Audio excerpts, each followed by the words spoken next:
सर्वमंगल मांगल्ये शिवे सर्वार्थ साधिके शरण्ये त्र्यंबके गौरी नारायणी नमोस्तुते।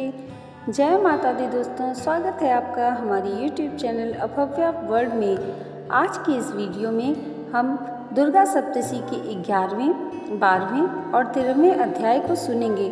तो चलिए माता रानी का नाम लेते हुए 11वें अध्याय को शुरू करते हैं। देवताओं द्वारा देवी की स्तुति तथा देवी द्वारा देवताओं को वरदान। प्रातः काल के सूर्य के समान जिसके अंगों की कांति है, जिसके मस्तक पर चंद्रमा का किरीट मुकुट है, ऊंचे उठे हुए जिसके युगल स्तन है, तीनों नेत्रों से जो शोभित है, जो मंद मुस्कुराहट वाले मुखार बिंदु से शोभायमान है, अभय सुंदर वाले हाथों में जिसने वरदायक अंकुश पास धारण किए हुए हैं, ऐसी भुवनेश्वरी देवी का मैं भजन करता हूँ। ऋषि बोले, देवी जी ने जब दैत्यराज महा असुर शुंभ का वध कर दिया, तब इंद्र आदि सभी देवता अग्नि को मुख्य करके अपने मनोरथ सिद्धि के लाभ से सभी दिशाओं को अपने मुख कमलों के तेज से प्रकाशित करते हुए कात्यायनी देवी की स्तुति करने लगे। देवता बोले, हे शरणगतों के संकट निवारणी देवी, हम पर प्रसन्न होइए। सारे जगत की माता प्रसन्न होइए। हे विश्वेश्वरी, विश्व की रक्षा कीजिए। हे देवी, आप ही चर अचर की स्वामिनी हो, आप ही एकमात्र जगत का आधार पृथ्वी स्वरूप से विराज रही हो। हे देवी जी, आपका पराक्रम अलंघनीय है। आप ही जो जल स्वरूप में स्थिर होकर इस सारे विश्व को तृप्त कर रही हो। अनंत पराक्रम वाली आप ही वैष्णवी शक्ति हो। विश्व भर की परम बीज माया भी आप ही हो। हे देवी, आपने इस सारे जगत को मोहित कर रखा है। पृथ्वी पर आपकी प्रसन्नता से ही मुक्ति का लाभ होता है।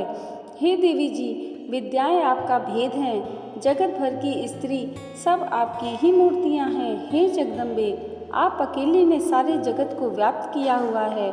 आपकी स्तुति क्या हो सकती है? आप तो स्तुति से परे हो एवं परावाणी हो, जबकि आप सबकी आधार एवं स्वर्ग मुक्ति देने वाली हो। इसी से आपकी स्तुति हो गई। आपकी स्तुति के लिए अन्य कौन सी उत्तम युक्तियाँ हो सकती हैं? सारे जनों के हृदय में बुद्धि रूप होकर आप ही स्थिर हो। हे देवी, स्वर्ग एवं मोक्ष देने वाली नारायणी, आपको नमस्कार हो। कला काष्ठा कादिक रूप से अवस्थाओं को क्रम से बदल देने वाली, विश्व के संहार में शक्ति रूपा ही नारायणी देवी, आपको नमस्कार हो। हे देवी, आप सभी मंगलों को देने वाली मंगला हो, सभी अर्थों को सिद्ध कराने वाली शिवा हो, शरणागत रक्षक हो, तीन नेत्रों वाली हो। हे गौरी नारायणी, आपको नमस्कार हो। आप ही सृष्टि स्थिति एवं संहार करने में सनातनी शक्ति हो। आप गुणमयी एवं गुणों का आधार हो। हे नारायणी देवी, आपको नमस्कार हो। शरण में आए हुए दीन दुखियों की रक्षा करने में संलग्न सबके संकट निवारण करने वाली हे नारायणी देवी, आपको नमस्कार हो। हंसों से जुते हुए विमान पर विराजमान ब्रह्मा जी के रूप को धारण करने वाली, कुश मिश्रित जल छिड़कने वाली हे नारायणी देवी, आपको नमस्कार हो। माहेश्वरी के स्वरूप से त्रिशूल, चंद्रमा और सर्पों को धारण करने वाली, महावृषभ पर बैठने वाली हे नारायणी, आपको नमस्कार हो। मोर तथा मुर्गों से आवृत महाशक्ति को धारण करने वाली, पाप रहित कौमारी रूप में स्थित हे नारायणी, आपको नमस्कार हो। शंख चक्र शार्क इन उत्तम अस्त्रों को धारण करने वाली वैष्णवी शक्ति रूप प्रसन्न हो। हे नारायणी, नमस्कार हो। हाथ में भयंकर चक्र धारण किए हुए, दाढ़ों पर पृथ्वी उठाए हुए वराह रूप धारिणी शिवे नारायणी, आपको नमस्कार हो। भयानक नृसिंह का रूप धारण करके दैत्यों का वध करने के लिए उद्यमशीले त्रिलोकी की रक्षा करने में परायण नारायणी, आपको नमस्कार हो। हजार उज्ज्वल नेत्र धारण करने वाली, किरोड़ धारिणी, महावज्र धारिणी, वृत्तासुर के प्राण हरने वाली इंद्रिय शक्ति नारायणी, आपको नमस्कार हो। शिवदूती के स्वरूप से दैत्यों की बड़ी सेना का नाश करने वाली, महानाद करने वाली, भयंकर रूप वाली नारायणी, आपको नमस्कार हो। भयानक दाढ़ों से महाभयानक मुख वाली, मुंड मालाओं से शोभायमान, मुंडों का मंथन करने वाली चामुंडा नारायणी, आपको नमस्कार हो। लक्ष्मी, लज्जा, महाविद्या, श्रद्धा, पुष्टि, स्वधा, ध्रुवा, महारात्रि, महाअविद्या हे नारायणी, आपको नमस्कार हो। मेधा, सरस्वती, बरा, ऐश्वर्य रूप पार्वती, महाकाली, संयमशिला सर्वस्वामिनी हे नारायणी आपको नमस्कार हो। सर्वस्वरूपा सर्व ईश्वरी सभी शक्तियों से संपन्न हे दुर्गा देवी हमारी भयों से रक्षा करो। हे देवी आपको नमस्कार हो। यह आपका मुख 3 नेत्रों से भूषित अति सुंदर है। हमारी सभी भयों से रक्षा करो। हे कात्यायनी आपको नमस्कार हो। हे भद्रकाली सभी दैत्यों का नाश करने वाली भड़कती हुई अग्नि की ज्वालाओं से महाभयानक आपका त्रिशूल हमारी भय से रक्षा करे। आपको नमस्कार हो। हे देवी शब्द द्वारा सारे जगत को व्याप्त करके जो दैत्यों का तेज हनन कर देता है वह आपका घंटा जैसे माता अपने पुत्र को पापों से बचाती है वैसे ही हमारी रक्षा करे। हे चंडिके आपके सुंदर हाथों की तलवार तो असुरों के खून तथा चर्बी से लथपथ रहती है, वह हमारा मंगल करे। हम आपको प्रणाम करते हैं। हे देवी जब आप प्रसन्न होती हैं तो सभी रोगों को नष्ट कर देती हैं। आप क्रोध करने पर सभी मनोरथ एवं कामनाएं नाश करती हैं। आपके आश्रित पुरुषों पर कोई संकट नहीं आता, अपितु आपके आश्रित पुरुषों दूसरों को भी आश्रय देते हैं। हे देवी आपने जो आज इन धर्म द्वेषों महादैत्यों का क्षय किया है उसमें अपने स्वरूप को अनेक शक्ति रूपों से विभक्त करके किया है। हे अंबिके आपके सिवाय और कौन दूसरा ऐसा कर सकता है। विद्याओं में विचारों के दीप रूप शास्त्रों में वेद वाक्यों में आपके सिवाय और किसका वर्णन आता है और न आपके सिवाय कोई दूसरा शक्ति में जो इस विश्व को अज्ञान रूप भयानक अंधकार से पूर्ण ममता रूप गड्ढे में भटका रही है। जहाँ राक्षस हों, जहाँ कठोर विष वाले सर्प हों, जहाँ शत्रु हों, जहाँ पर डाकुओं का दल आ जाए, वन में आग लग रही हो एवं समुद्र के मध्य में जहाँ दावानल हों वहीं उपस्थित होकर आप ही विश्व की रक्षा कर लेती हो। हे विश्वेश्वरी आपकी विश्व की रक्षा करती हो, विश्व रूपा होकर विश्व को धारण करती हो। आप विश्वेश्वरी से भी वंदनीय हो। जो पुरुष भक्ति पूर्वक आपको प्रणाम करते हैं वे विश्व के आश्रय हो जाते हैं। हे देवी जिस प्रकार इस समय दैत्यों के वध से तुरंत हमारी रक्षा कर ली, इसी प्रकार नित्य ही हमें शत्रुओं के भय से बचाइए, प्रसन्न होइए और जल्दी से सारे जगत के पाप नष्ट करिए। पापों से उत्पन्न महामारी आदि उपद्रव भी दूर हो। हे देवी विश्व भर में दुख दूर करने वाली प्रणाम करने वाले हम पर प्रसन्न होइए। तीनों लोकों के निवासियों से स्तुति की गई मातेश्वरी सब लोगों को वर दीजिए। देवी बोली हे शरणागत मैं वर देने को तैयार हूँ, मन चाहा वर मांग लो। संसार का उपकार वर मैं अवश्य देती हूँ। देवता बोले हे सर्वेश्वरी आप त्रिलोकी की समस्त बाधाएं शांत करें और इस प्रकार हमारे शत्रुओं का भी नाश करती रहें। देवी बोली हे देवतागण वैवस्वत मनवंतर के 28वें युग के आने पर शुंभ निशुंभ नामी 2 और महादैत्य पैदा हो जाएंगे। तब मैं नंदगोप की गृहिणी यशोदा के गर्भ से अवतार लूंगी और विंध्याचल में जाकर निवास करूंगी। उस समय उन दोनों का नाश करूंगी। फिर पृथ्वी पर महाभयंकर रूप से अवतार लेकर वैप्रचित्ति नामक दैत्य का संहार करूंगी। उन वैप्रचित्ति नाम घोर दैत्यों का भक्षण करते करते मेरे दांत भी अनार के फूलों की तरह लाल हो जाएंगे। तब स्वर्ग में देवता और पृथ्वी पर मनुष्य मेरी स्तुति करते समय मुझे रक्तदंतिका कहेंगे। उसके अनंतर जब पृथ्वी पर 100 वर्षों तक वर्षा नहीं होगी, पानी मिलेगा ही नहीं, तब मुनिजन मेरी स्तुति करेंगे। उस समय मैं अयोनिजा प्रकट होंगी। मैं 100 नेत्रों द्वारा उन मुनियों को देखूंगी। तब मनुष्य मेरी शताक्षी नाम से कीर्तन करेंगे। हे देवतागण उस समय मैं सारे संसार को जब तक वर्षा नहीं होती तब तक अपने शरीर से उत्पन्न शाक द्वारा पालूंगी। पृथ्वी पर शाकंभरी इस नाम से मैं विख्यात हो जाऊंगी। वहाँ पर मैं एक दुर्गम नामक दैत्य का वध करूंगी। फिर मेरा नाम दुर्गावती नाम से विख्यात होगा। फिर जब मैं भयानक रूप धारण करके हिमाचल पर रहने वाले राक्षसों का मुनियों की रक्षा के लिए भक्षण करूंगी, उस समय सभी मुनि भक्त भाव से नम्र होकर मेरी स्तुति करेंगे। तब मेरा नाम भीमा देवी विख्यात होगा। फिर जब अरुण नामक दैत्य त्रिलोकी में भय एवं बाधाएं उपस्थित कर देगा, तब मैं त्रिलोकी की रक्षा के लिए 6 पंजों वाले असंख्य भ्रमरों का रूप धारण करके उस महाअसुर का वध करूंगी। उस समय मुझे भ्रामरी कहकर लोग सर्वतः मेरी स्तुति करेंगे। इसी प्रकार जब जब भी लोकों में दैत्यों द्वारा बाधाएं उत्पन्न होंगी, तब मैं अवतार लेकर इस शत्रुओं का नाश करूंगी। जय माता दी। दोस्तों यहाँ पर दुर्गा सप्तशती का 11वां अध्याय समाप्त होता है। तो चलिए माता रानी का नाम लेते हुए 12वां अध्याय शुरू करते हैं। दुर्गा सप्तशती के 12वें अध्याय में देवी चरित्रों के पाठ का महात्म्य है। बिजली की रेखा के समान कांति वाली सिंह के स्कंध पर विराजमान भयानक रूप तलवार तथा ढाल हाथ में लिए हुए अन्य कन्याओं से सेवित, हाथों में चक्र, गदा, तलवार, ढाल, बाण, धनुष, पास, तर्जनी मुद्रा धारण करने वाली, अग्निमय चंद्रमा को मस्तक पर धारण करने वाली त्रिनेत्रा दुर्गा देवी का मैं भजन करता हूँ। देवी बोली, जो पुरुष एकाग्र होकर इन स्त्रोत से नित्य मेरी स्तुति करता है उसकी सभी बाधाएं मैं निसंशय नाश कर दूंगी, और जो मधु कैटभ का नाश, महिषासुर का घात एवं सोम निशुम्भ इन दोनों का वध आदि प्रसंगों का कीर्तन करेंगे, और जो एकाग्र होकर अष्टमी, चतुर्दशी, नवमी तिथियों में भक्तिपूर्वक इन मेरे उत्तम चरित्रों का महात्म्य सुनेंगे, उन्हें किसी प्रकार का अनिष्ट स्पर्श भी नहीं कर सकेगा। न पापों से उत्पन्न आपत्तियां उन्हें दुखित कर सकेंगी, न दरिद्रता प्राप्त होगी, न प्रिय वियोग होगा, शत्रु का भय नहीं होगा, लुटेरे तथा राजा से भी कोई भय नहीं आएगा, और न शस्त्रों से, न अग्नि से, न जल राशि से कभी भी भय नहीं होगा। इसलिए मेरा महात्म्य एकाग्रचित होकर पढ़ना चाहिए एवं भक्ति से सदा सुनना चाहिए।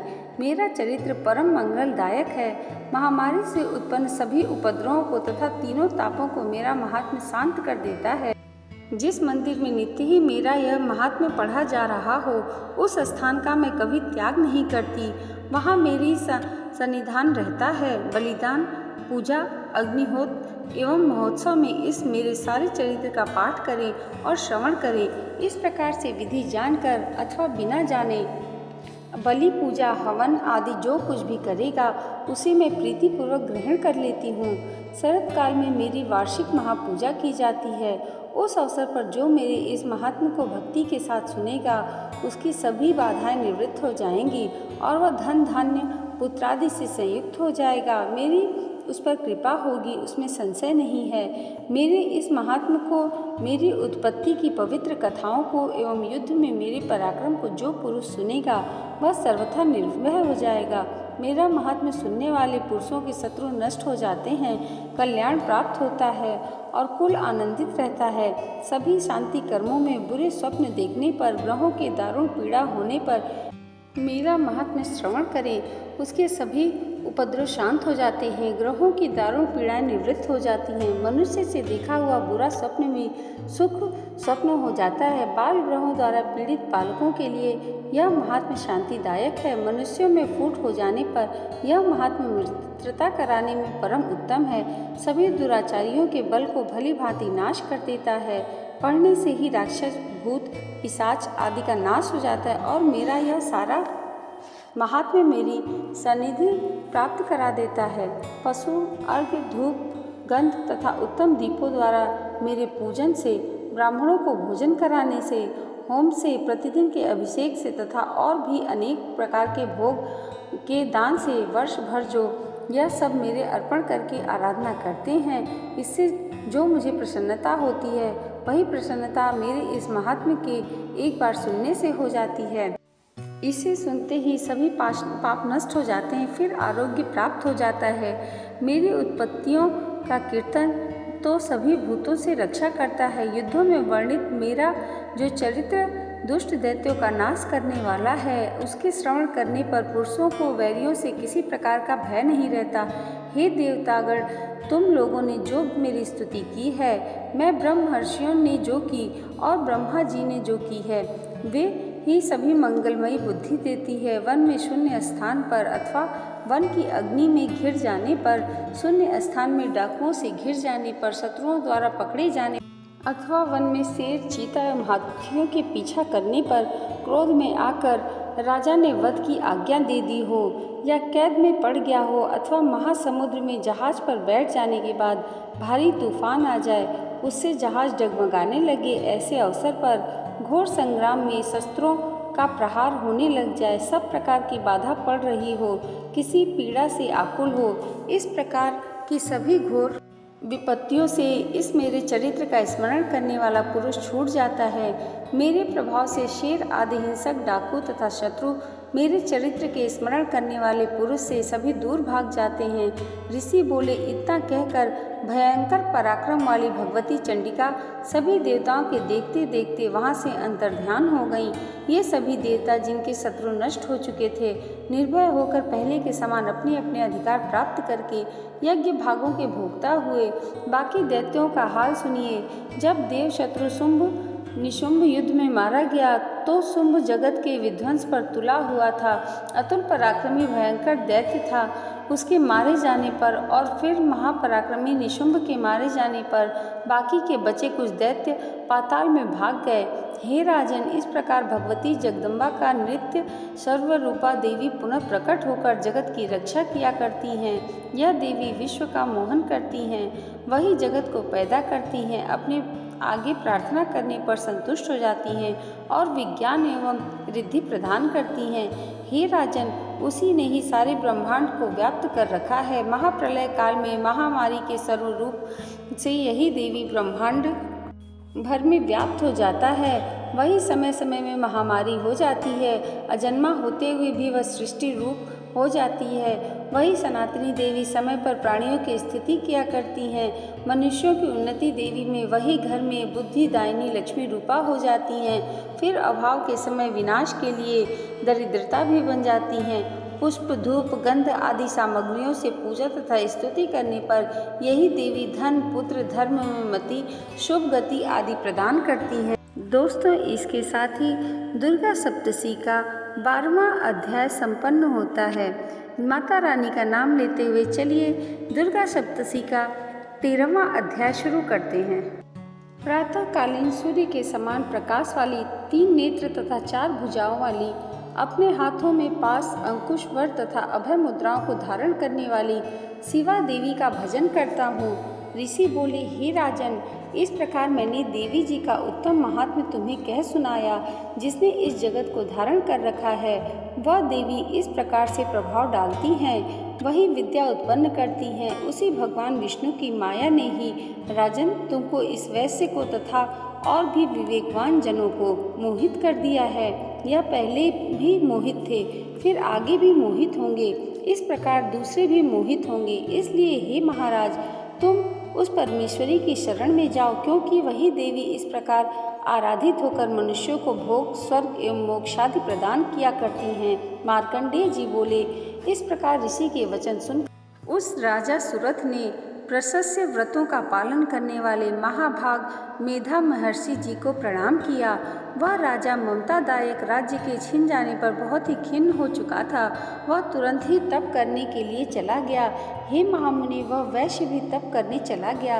अंबिका के दर्शन के लिए नदी के किनारे बैठकर तपस्या करने लगा। वह वैश्य देवी जी के परम उत्तम सूक्त का जाप करने लगा। इस प्रकार उन दोनों ने देवी आराधना के लिए नदी के किनारे मृतिका का देवी जी की मूर्ति बनाई। फिर धूप, दीप, हवन, तर्पण आदि से धीरे धीरे आहार थोड़ा थोड़ा करते हुए निराहार होकर एकाग्रता से देवी जी में मन लगाकर देवी जी की आराधना करने लगे। उन दोनों ने बलि प्रदान के समय अपने अंगों के रुधिर का प्रोक्षण किया। इस प्रकार संयम पूर्वक 3 वर्ष पर्यंत आराधना करते हुए तब तो जगत को धारण करने वाली देवी ने प्रत्यक्ष होकर दर्शन दिया और चंडिका जी ने कहा। देवी जी बोली, हे राजन तथा कुलनंदन वैश्य, तुम दोनों जिस अभीष्ट की प्राप्ति के लिए मेरी प्रार्थना करते रहे हो, वह मुझसे मांगो, मैं प्रसन्न हूँ, तुम्हें सब कुछ दूंगी। मार्कंडेय जी बोले, तब राजा ने तो दूसरे जन्म के लिए अक्षय रहने वाला राज्य मांगा और इस जन्म में शत्रु सेना को बलपूर्वक नाश करके फिर अपने राज्य की प्राप्ति का वर मांगा। वैश्य का चित्त संसार से खिन्न हो चुका था, इसलिए उस बुद्धिमान ने उस ज्ञान का वर मांगा जिसके द्वारा संसार की अहंता, ममतात्मक आसक्ति नष्ट हो जाए। देवी बोली, हे राजन, थोड़े दिनों तक अपना राज्य पालोगे, कठिनता के बिना ही अपने शत्रुओं का नाश करोगे, वहीं पर तुम्हारा राज्य भी स्थिर हो जाएगा। देहांत होने पर सूर्य देव के अंश द्वारा जन्म पाकर इस पृथ्वी पर आप सवर्णिक नाम से मनु होंगे। हे श्रेष्ठ वैश्य, तुमने जो हमसे वर मांगा, मैं उस वर को देती हूँ। मोक्ष प्राप्ति के लिए तुम्हें उस ज्ञान की प्राप्ति होगी। मार्कंडेय जी बोले, इस प्रकार देवी जी ने उन्हें अभिलाषित वर दे दिए। फिर उन दोनों की भक्ति पूर्वक की हुई स्तुति से प्रसन्न होकर देवी जी तत्काल ही अंतर्ध्यान हो गई। इस प्रकार वह क्षत्रिय श्रेष्ठ राजा सुरथ देवी से वर पाकर फिर सूर्य देव से उत्पन्न होकर सावर्णी नामक मनु होगा। इस प्रकार श्री मार्कंडेय पुराण में सवर्णिक मनवंतर की कथा के अंतर्गत देवी महात्म्य में सुरथ एवं वैश्य के वरदान नामक 13वां अध्याय समाप्त हुआ। जय माता दी। दोस्तों, इसके साथ ही दुर्गा सप्तशती का 13वां अध्याय भी संपन्न हुआ। माता रानी हम सबका मंगल करें, हम सब पे अपनी कृपा बनाए रखें। आज की यह वीडियो आपको कैसी लगी हमें कमेंट करके ज़रूर बताइएगा और इसे लाइक और हमारे चैनल को सब्सक्राइब करना मत भूलिएगा। जय माता दी।